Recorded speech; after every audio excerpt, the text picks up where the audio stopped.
Hello and welcome to the first of a brand new series of Ulster University Business School's popular podcast, The Business of Possibility. I'm Wendy Austin and it's great to have you join us as we move into series 4. I hope that you've enjoyed and learned from the previous episodes as much as I have. This time we're here with a live audience in the Academy restaurant on the bustling Belfast Ulster University campus. It's had a gorgeous refurbishment since our last visit and has also achieved Green Key certification, recognising its environmentally and socially responsible credentials. So well done to all of the team here at the Academy.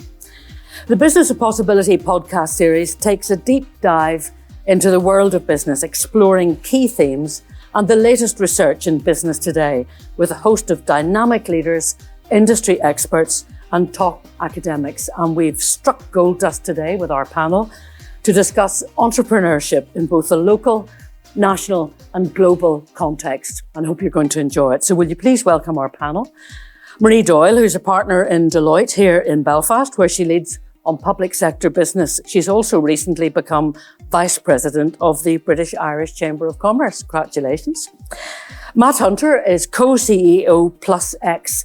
That's a growing network of hubs which supports innovators and entrepreneurs. He started his career in Silicon Valley and then diversified, and he'll tell us more about that.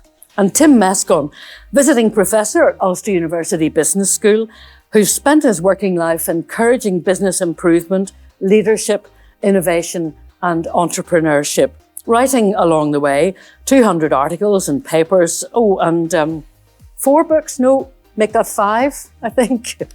It's completely exhausting just thinking about it, isn't it? So I'm going to get each of you briefly to introduce yourselves and tell us a little bit about your work. So Tim, let's start with you.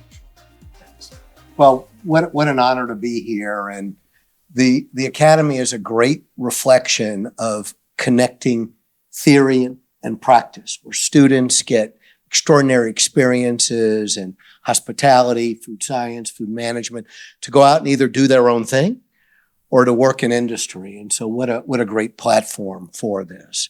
But great pleasure to be at an institution that is deeply connected with the community. And I think when we talk about innovation, creativity, new venture development, entrepreneurship, this is a critical component to see institutions of higher ed, universities in this case, Ulster, deeply involved in this town-gown partnership that helps to serve, to support both professors and professional staff on their research, but also students, both at the bachelor's and post-bac level, pursue their own initiatives. And so many today, and we saw a great spike during the pandemic, Wendy, really interested again in new venture creation and entrepreneurship and doing their own thing. And what better place than to do it right here in Belfast and Northern Ireland. We talk more about all of that as we go on today. Marie, tell us a bit about yourself and about the work you're doing. Thanks, Wendy. Morning, everyone. So Marie Doyle, as Wendy said, I'm a partner with Deloitte here in Northern Ireland. I have been with Deloitte for nearly 20 years, so a very, very long time. And, you know, in the context of entrepreneurship, I think it's interesting to reflect on Deloitte as an organisation, how we work and how we need to be entrepreneurial, as well as how we support our clients to be entrepreneurial. I mean, we have to bid for and win all of the work that we deliver. I do that here in Northern Ireland, predominantly with public sector. And, you know, you do have to bring through those skills, as Tim talked about, in terms of your entrepreneurial spirit to do that. And we do that with our clients as well. So really delighted to be here this morning. As Tim says, this Academy restaurant is just a fabulous location. It's really amazing what the university has done here. It's really amazing that they have this facility to showcase the creativity and business entrepreneur spirit that they have within the university of their students. So I wish every success with this venture and delighted to be part of today's podcast. Thanks, Marie. Matt, tell us a bit about yourself and about your journey. Well, I suppose to some extent, in this context, I think of myself as a rather accidental entrepreneur. I started my first business when I was 48, so that was, pretty late. And almost to some extent accidental innovator as well. So I studied as a designer, and I found myself between my undergraduate and postgraduate degree, moving from the sort of manufacturing world, which was dying in the 20th century, to the digital world that was sort of leaping forward in the late 20th and now 21st century. And so for me, I was just very lucky to end up in Silicon Valley. I certainly didn't intend to. It just happened that I had some skills that were remarkably in need. And I had the connections because I went to an amazing institution that had those connections. And so now, being the co-founder and co-chief executive of PlusX, where, as you said, we're building these innovation hubs. We know the talent exists everywhere in the regional cities, but people don't have the access to the support to be the innovators and the entrepreneurs. I stumbled into it. I was phenomenally lucky. And so I'm delighted now, I suppose, to be giving back somewhat and making it easier so that you don't have to go to Silicon Valley. You don't have to have those unique connections or the amazing bit of luck to get there. And ultimately what we found is that creating these innovation communities, creating strong connections between entrepreneurs at various stages, but especially between the universities and local government and bigger business and smaller businesses in the community. That is the best way to make the most of the talent that you have, really creating these strong connected communities. That's very interesting. And Marie is nodding furiously as you were talking there. Let's talk a bit about the startup landscape, maybe to begin, Marie. What trends are we seeing here in Northern Ireland? Yeah, I mean, it's massively interesting, Matt's journey and just how he talked about going to Silicon Valley. I think the first thing I would say about startup and entrepreneurship in Northern Ireland, it's not new. The economy here is built on a bedrock of startups and entrepreneurs. If you take any industry in Northern Ireland, whether it be construction with Farron's or McGovern, Graham's, you take agri-food with Wilson's Country or Faint Valley or Deal Farm, you take Almac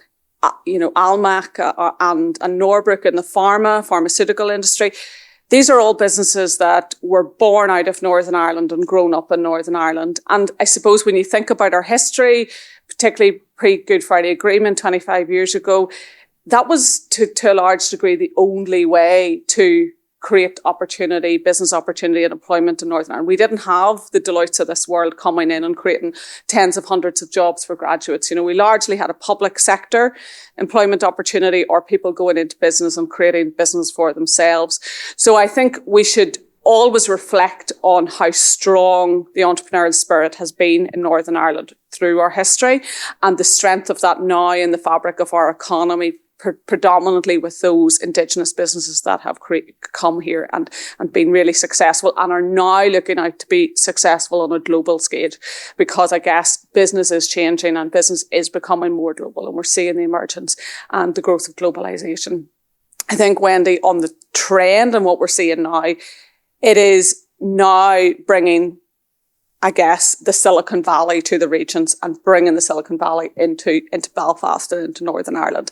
I think it's really interesting for me, but startup is now characterised by people who come through our education system, who stay in education post 16, who don't decide to leave at 16 and start their own business, who come through higher level education, come through our universities, and are bringing with them that experience, whether it be in science or technology, to create new innovations and be able to deal with some of society's biggest challenges, whether it be net zero or healthcare.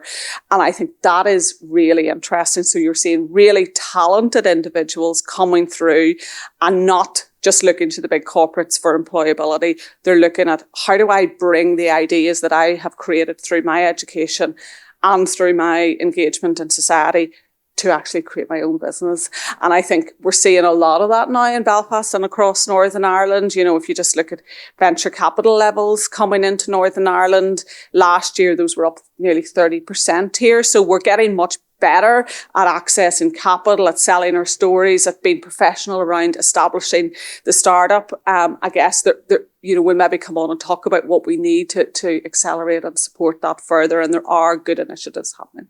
Despite all that, Northern Ireland has historically lagged behind most of the regions in the UK. What do you think are the main challenges for people wanting to break into business or to scale up, which seems to be where many of the problems come? And what are the key factors that influence whether or not you manage to make that process a success? Yeah, I think the first thing to say, absolutely, and building on what Marie was saying there, is that, yes, Belfast and Northern Ireland in general has maybe relative strengths and weaknesses. The thing that everyone always says, of course, is that in the UK, the regional cities and the wider regions always lag massively behind London and the southeast of England. And it becomes almost distressing and boring to talk about it because the lag is the distance is so big and it almost becomes bigger at times, not smaller.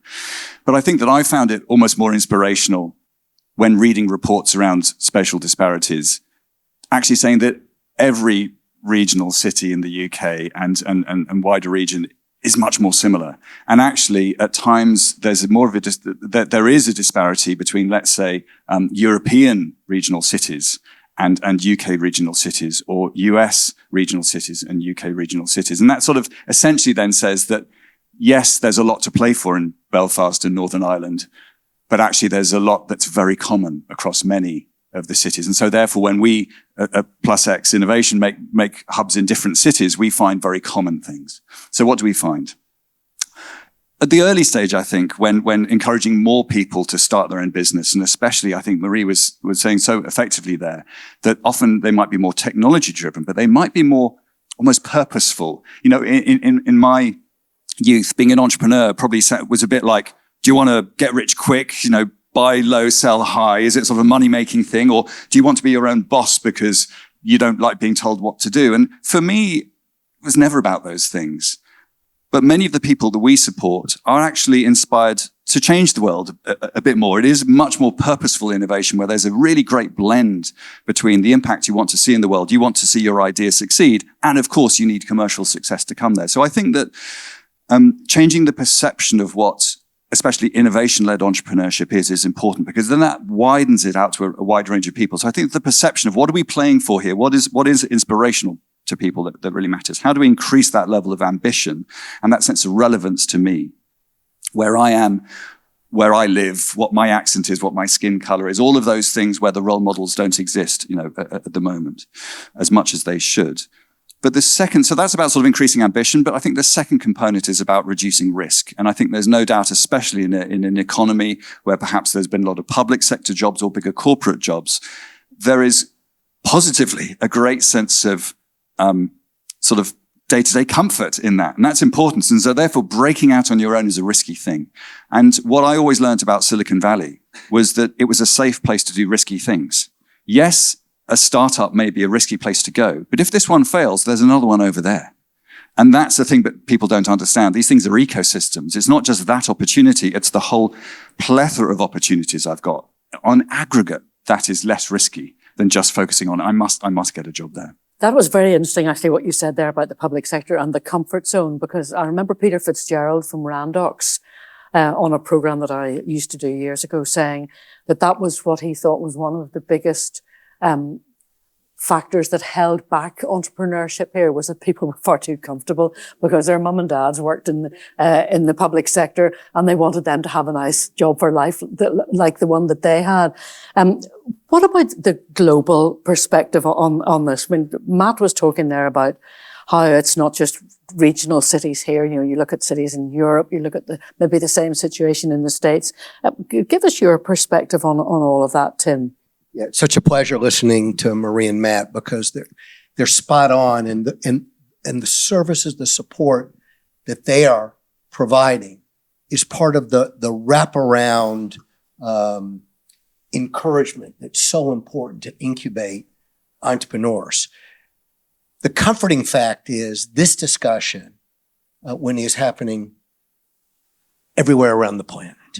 That cities everywhere of all sizes are looking for sort of the magic potion to create more self-sustaining enterprises, employee generating businesses to augment local economy. And so what's happening here in Belfast in Northern Ireland is the same discussions that I saw the last 8 years living in Amsterdam and working in Europe, Middle East, and Africa across the entire EMEA region. Everybody's looking for it. And I will say again, and I appreciated Marie's insights, that I believe that higher ed plays a critical role in that incubation process, both through traditional courses, degree programs, and through non-traditional learning experiences. And to augment that, Wendy, I think it's important, and Matt and Marie both represent this. There needs to be an entire basket of incubators, of accelerators, of kinds of venture funds that support, Matt, as you said, the smallest, the micro enterprises, the SMEs, and those with perhaps greater aspirations, because there are different pathways that young and not so young people will pursue based on their experiences. And all of that, including the support services in terms of finance and accounting and of course the legal, and for many the real estate side, are critical to make this work. And I think that's where many universities and many business schools, like the business school here at Ulster University, are playing a pivotal role today. But the good news is Belfast's not alone with this discussion. It's happening almost everywhere I go. And it manifests itself differently, all with sort of a local spin in terms of business, industry, or resources, but very similar discussions. It's like a global community, isn't it? I mean, there's an interesting kind of play going on there, isn't there? There would have been a time when the fact that everybody was talking about it would have been a worrying thing, you know, where you would like to have thought that you were ahead of the curve and that you were the only people who had thought of this. But actually, there seems to be a sort of momentum in the fact that it is what everyone is talking about.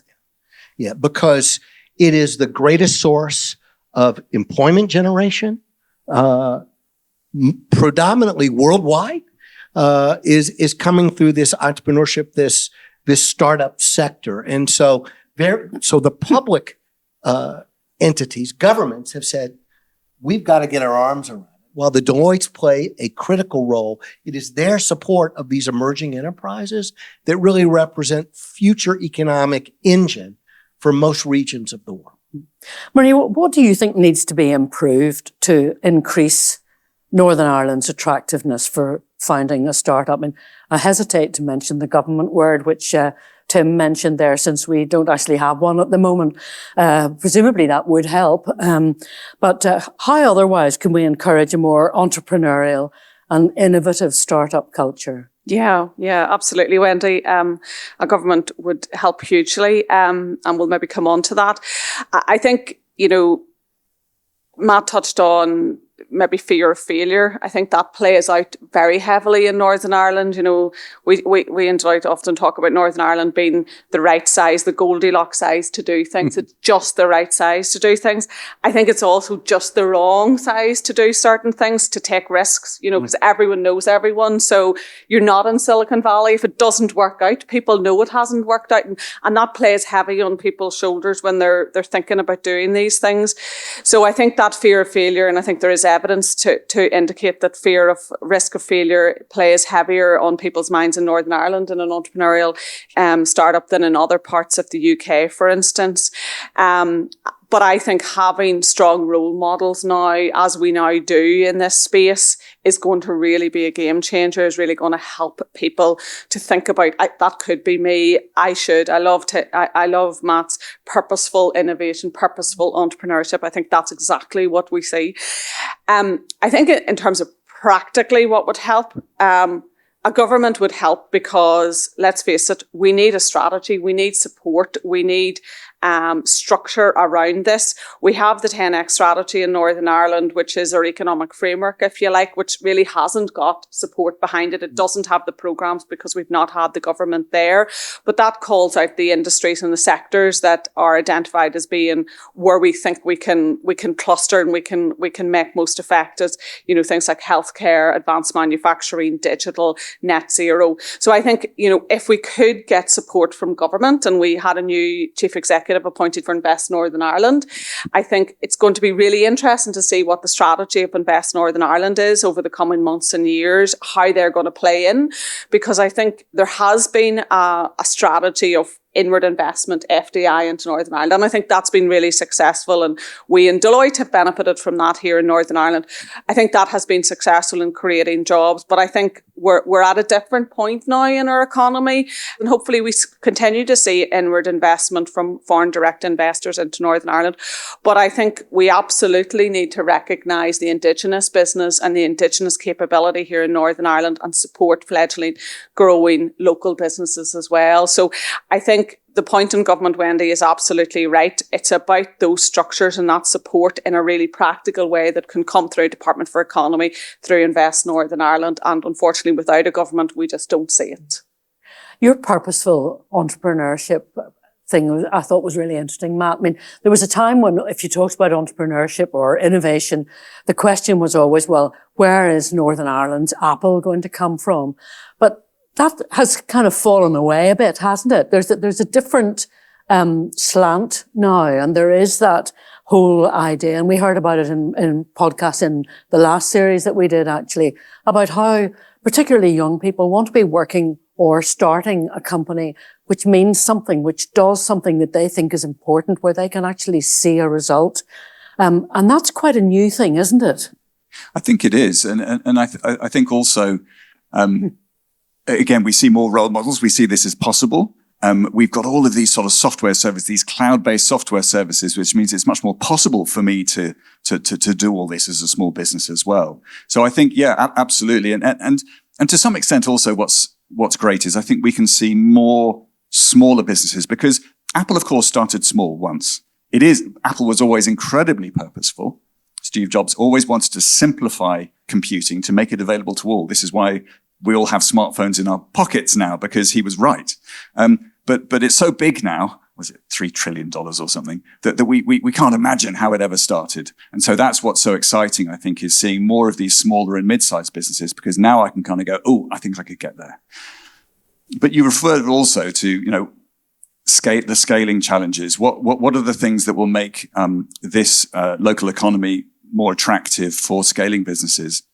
And I think that's where there are some harder challenges beyond the sort of almost psychological ones we were talking about. Because yes, as Marie was talking about with investment, we need the risk capital. And I think risk capital here is very much biased towards public sources rather than private sources at the moment. We need the talent. It's a very tight labour market. How do we free up more people, perhaps from those jobs which feel a bit safer? How do we get them to take a bit more risk? There's an interesting question there to get the employees. But another one that's really important, I think, is the lead customers. One of the things that was always pointed out to me about Silicon Valley, because I was looking at it from a supply side point of view, all these fantastic innovators, but actually a lot of the early adopters are based in the Bay Area or around it. And what you need as a company, of course, is your customers. But those early customers are the most special, because they're the most brave in some ways to be the customer of something which maybe isn't proven yet. And I think another of the things that has been said to me about this local economy is, again, or maybe it comes back to the Goldilocks point, is it's a reasonable size, but it's not that big. And so pretty quickly you have to be thinking about the wider UK, the wider Europe, and indeed even the US and global perspective. So again, I think for this, to find the early adopter customers for these scaling businesses, we need to continue to create those better connections. And I think all of those things will really help for the scaling challenge in Belfast and Northern Ireland. Tim, what lessons can we learn from other top entrepreneurial countries or regions? I mean, what are the trends that are shaping the global landscape? It's a great question. And I want to point out there is in my world, the business school world, there's a fantastic entrepreneurship researcher at Stanford Business School, Ilya Trebulev. And Ilya's doing some incredible work on in the unicorn space and capturing country by country what exactly is happening. And one of the things I'd like to mention is exactly what Marie and Matt have talked about, is interconnecting the disciplines. And I want to just quickly, if I might, when you run through the top disciplines, that students have studied at the undergraduate level, at the bachelor's level, that have led to unicorn creation. And that is billion USD plus enterprises. And some will surprise you, some won't. The top are computer science, the physical sciences, mathematics, engineering, the social sciences, including philosophy, biology, business, and then visual arts and psychology. That's the top 10. So one of the great things that's happening in incubator spaces is connecting disciplines like this, is helping individuals connect the dots and find opportunistic connections across disciplines that meet real needs. I think Matt's work with hubs is critical initiative to create literally the space where that can effectively incubate these enterprises. Very, very important. That's the need for accelerators, the next step, and all the wraparound that's related to that. And then different venture fund pools in the public sector plays a critical role in that, but the private sector is equally important in making that happen. I think in successful locations, there are active apprenticeship opportunities with entrepreneurs as well, which is very important. Consultancies with entrepreneurs that bring people into that space are critical. And I don't want to forget the family business arena either. It's a hugely emergent piece of this entrepreneurship environment that's very critical, and that multi-generation, and particularly beyond the third generation, you almost never see it. And so there's an issue there in sustaining these. But it's really no magic. I think what Matt and Marie have talked about students' interest today, young people's interest today in the SDGs, the Sustainable Development Goals, and sustainability in green has changed the entrepreneurship landscape and perhaps broadened it as well. And then finally, technology is the leveler in the marketplace. Providing access to best of class technology, whether it's for selling or marketing products or services or enhancing, is going to be critical. And I think Belfast and Northern Ireland is in a perfect position to leverage that as well. Good to hear. Matt, tell us a bit about some of the work being done to support global entrepreneurs and how that can benefit local economies.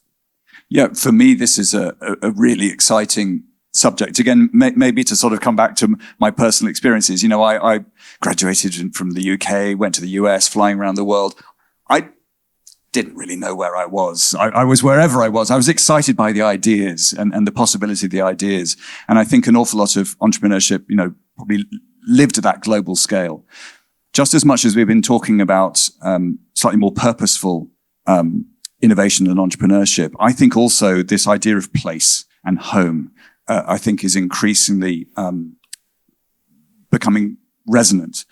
And so I think the really interesting challenge now is to say, yeah, you don't need to go to London or New York or Paris or San Francisco to start your business. You can start it probably wherever you want, but don't be parochial in your thinking.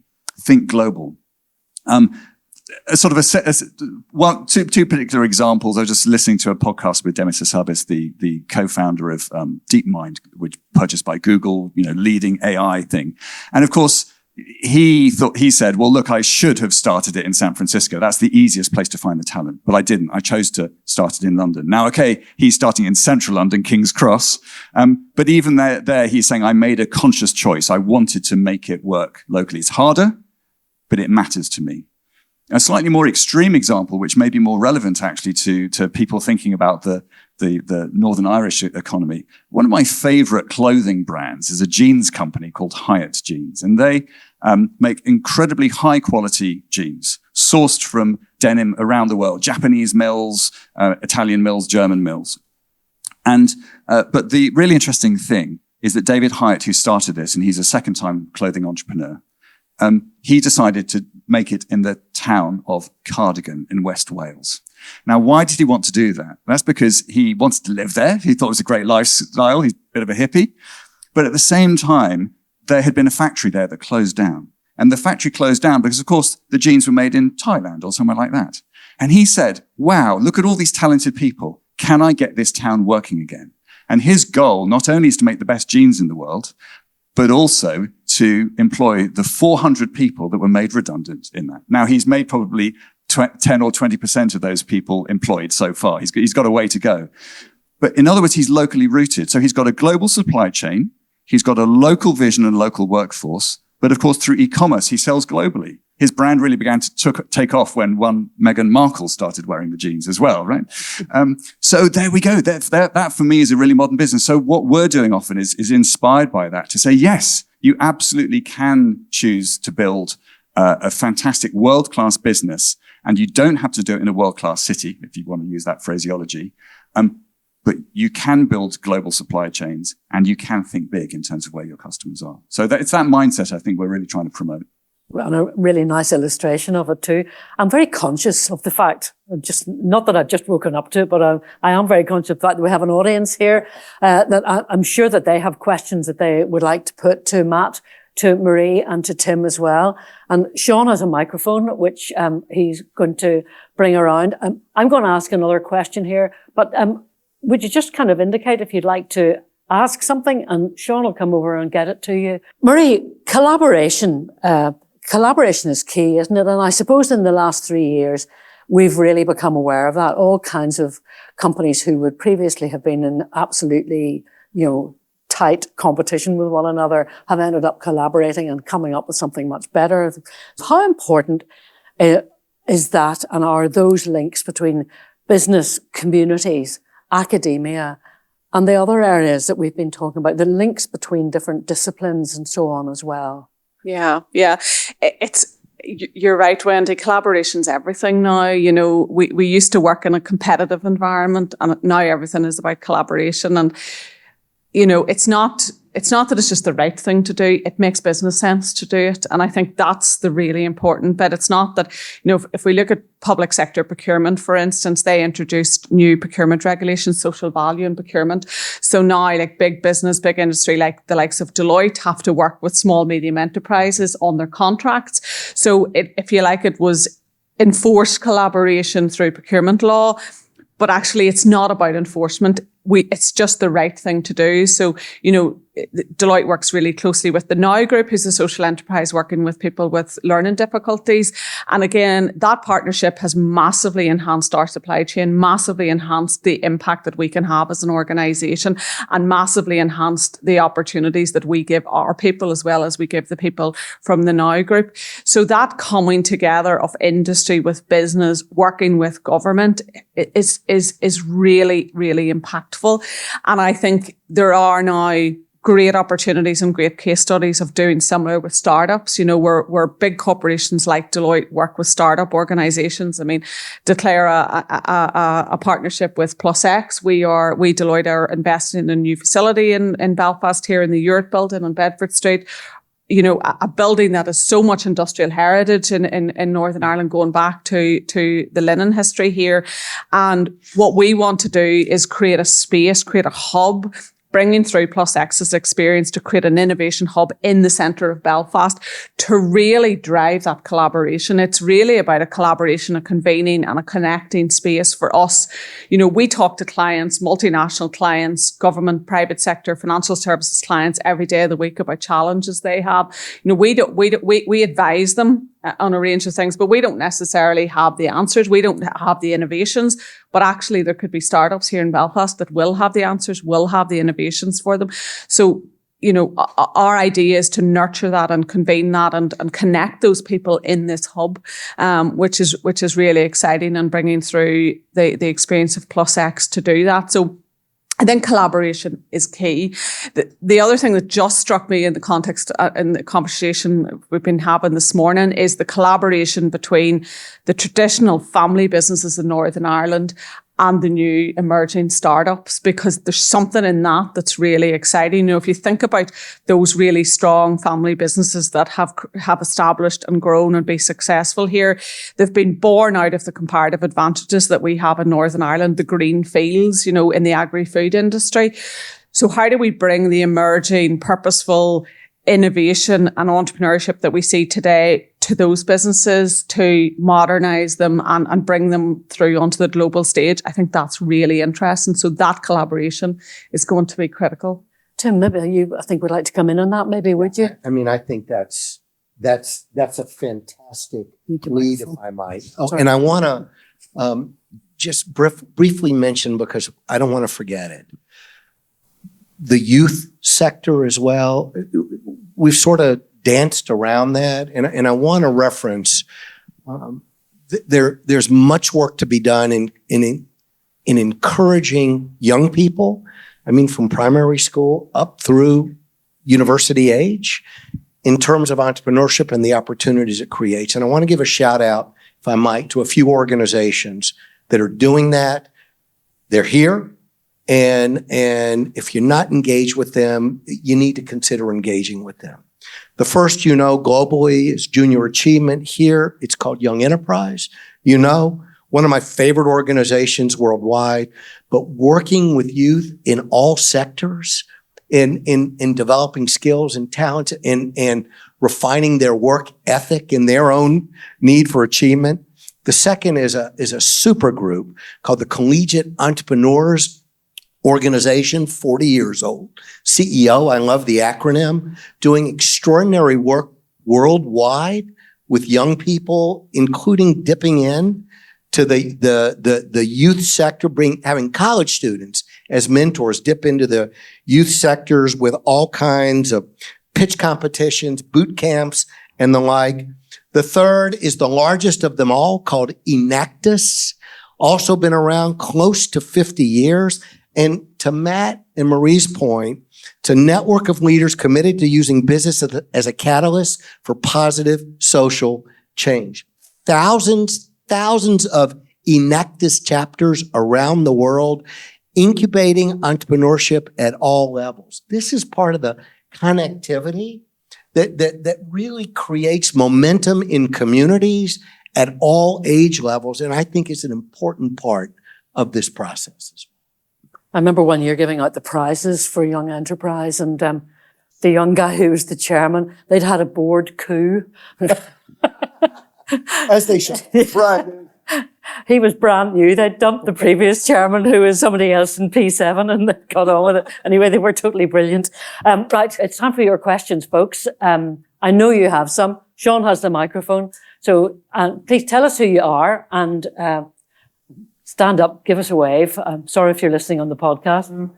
Hi there. My name is Felicia Flanagan and I'm from Deloitte. My question to the panel is, what action do you think needs to take place or to happen in order to build a place-based strategy and bring that to life in Northern Ireland? Marie? Yeah. So I'll go back to 10X strategy, which some people don't believe is an economic strategy for Northern Ireland, but I think it has got the sectors in there that I think are broadly speaking right. So, I think we do have to, there is something about clustering and there is something about, trying to reach in where your comparative advantage is. I think naturally we have a strong foundation in agri-food, and I think we should nurture and grow and develop and I suppose really focus on productivity in that sector. Advanced manufacturing, again, we have some really strong examples. To Tim's point in the jeans example, we have really strong workforce in that sector that we wouldn't want to lose the skills, and actually we should nurture and grow those skills. Digital. And by digital, I mean everything from analytics through to cyber technologies is really growing in Belfast. I mean, we are now a hub for this at a UK level, and through our partnerships with the universities in particular. And I think we really need to nurture. That is really exciting. We've long talked about the productivity challenges of Northern Ireland. These are sectors and skills and jobs that provide us the opportunity to come out of the productivity challenges that we've had. And then net zero. And I think, for me and for lots of people, it's a bit like, well, what do we mean by net zero? What are we actually going to do in that space? Is it around hydrogen? What is it we're going to do? And I don't quite know the answer to that in a Northern Ireland context, but I know there's lots of people like Catagen and others who are working on innovations that have some of the answers. And I think that's going to be really interesting to watch that space. So I think it is about clustering. It is about, really focusing in on a small number of sectors. And I think, and I guess the other thread running through 10X, which we shouldn't forget, is inclusivity. And I do think if as we are sitting in an economy where virtually we're fully employed, people who want a job, largely speaking, have a job. And we've job figures just out this morning again, showing again an increase in our employment rate. We need to tackle that nearly 30% of people who are not in education and not employed, who are not looking for work for a wide variety of reasons. They might be carers, they might have disabilities. We as industry and through collaboration with all the sectors need to do better to support those people, because that is the only place we can really go to get future workers in this economy. How important is it to have a strategy that's agile, flexible, Matt? I mean, these things they're drawn up, aren't they? They sit in a folder. Sometimes, especially in Northern Ireland, I think we have a tendency for them to sit on the shelf for a very long time, and then another one's written and the previous one hasn't ever been opened. How important is that agility now? I think it's incredibly important, but I think to react immediately to your point, execution is everything. So yes, we can have a strategy, but we all know that actually brilliant execution of the strategy really matters. One of the things we've learned as an organization over the past 8 years, especially, is about how to execute sort of large publicly funded programs. And what's interesting about those, having come from the private sector, is often how you do have to stick out a very particular plan and say, here's how we're going to do things. And apparently you're supposed to stick to that. You're not allowed to adapt. But actually what we found over the years is absolutely listening to the customer, listening to what you're hearing on the ground, not deviating probably from your intended purpose, but ultimately sort of slightly adjusting based on listening to what you're hearing on the ground. So I think absolutely one must have a strategy in order to focus attention, but to implement it, absolutely to your point, you have to listen to really what's going on and just make those micro adjustments, those tactical adjustments in order to deliver, and don't feel that you have to stick to the absolute letter of how you thought you were going to do it a few years ago.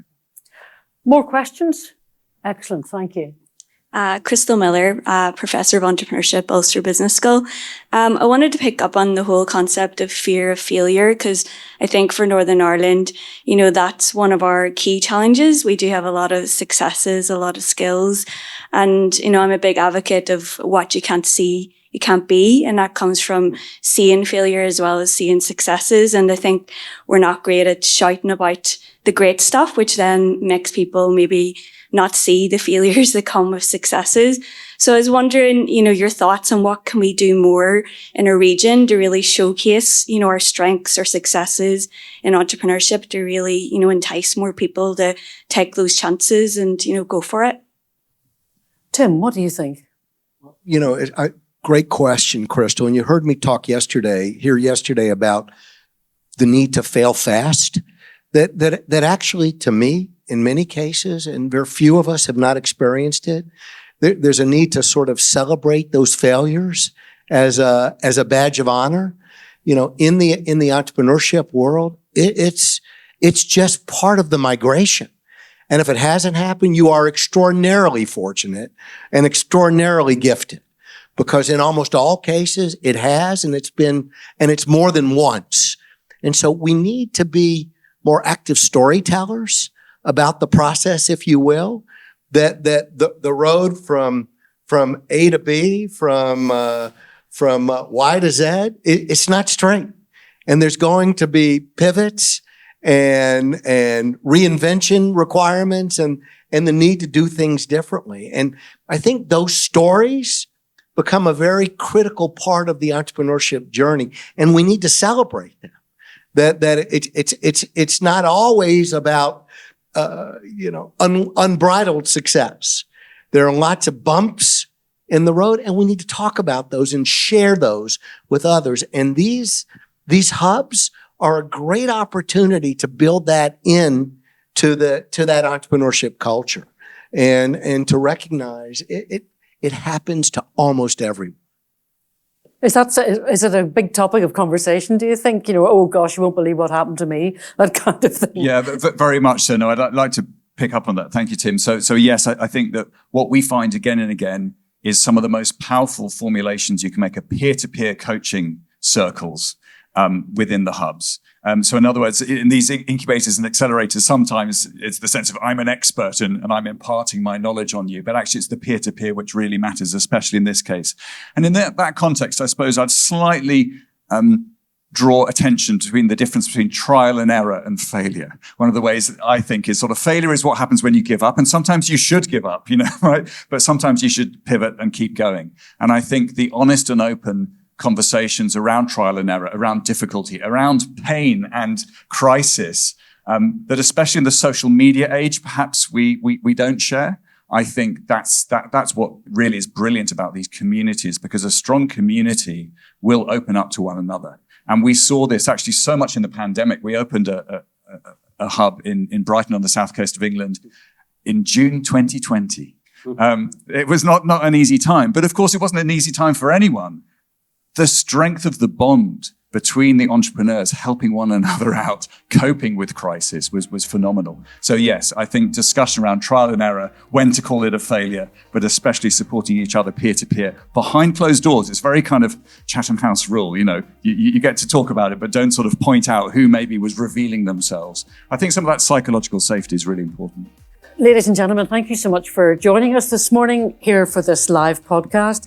Marie, Matt, Tim, thanks all of you for being fantastic panelists. We've gone on for longer than we'd intended, but that was entirely because it was so interesting. So thank you very much for being here. This is the Business of Possibility podcast with Ulster University Business School. You can catch up on the episodes from the previous 3 series wherever you get your podcasts. Please do subscribe, rate us, and of course, tell all your friends and colleagues. So till the next time, goodbye.